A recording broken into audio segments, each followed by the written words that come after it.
What is up, my sexy party friends? My name is Ecola Espresso. Now, I got something a little bit different for you guys here today. You may have noticed that my channel has gone towards a skit and more production-based content style.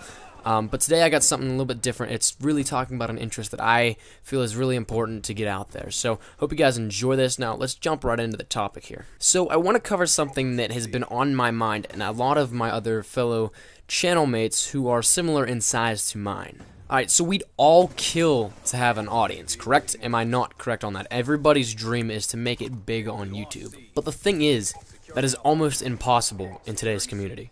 And before I get into explaining as to why, this is in no way meant to bash any large YouTuber or anybody successful off of their work on YouTube, because I highly commend them for what they have done. They've applied themselves, they've put their name out there, and they've become successful from hard work and dedication. However, at the same time, I remember back when I first started YouTube a couple years ago on multiple different channels, that I saw many big YouTubers at that point in time standards that would help out the smaller community. They'd shout them out. They'd do dual comms. They'd do anything. They'd feature them on anything that they could because they wanted to help out. And that's the thing that kind of alarms me, is that this community now that we live in on YouTube, there's not so much of that friendliness and help that we all would like to see.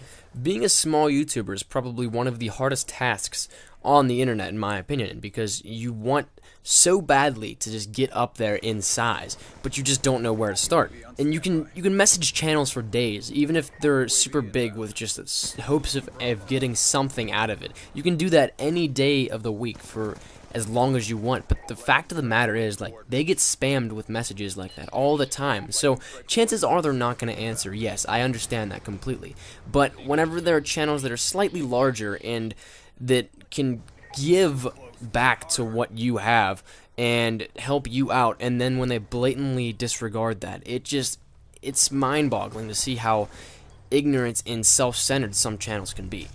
I pray for the day that I saw on YouTube a while back where you could just look and you'd see massive amounts of content that is being dual produced. People that are collaborating on projects and getting each other's names out there to help each other out and grow as a community.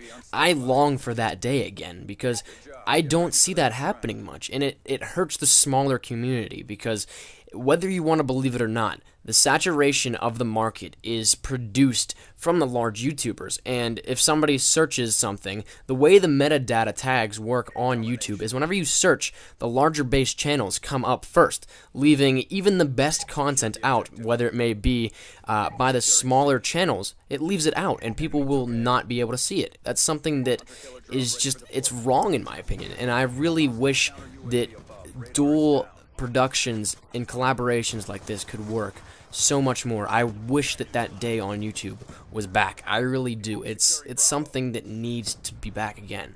So hopefully you guys can see where I'm coming from. I'd love to hear your thoughts and comments, so please leave a like and a comment if you would be so kind, and share this along if you really want to. I think this is something that we should address to the community as a whole, and it's something that we should bring back. We should bring back the use of collaborations and the helping of each other out in the community, because we are one community. We are YouTube, guys. So thank you guys for coming out. I really do appreciate it, and as always, guys, I've been Ecola Espresso. Have a nice day.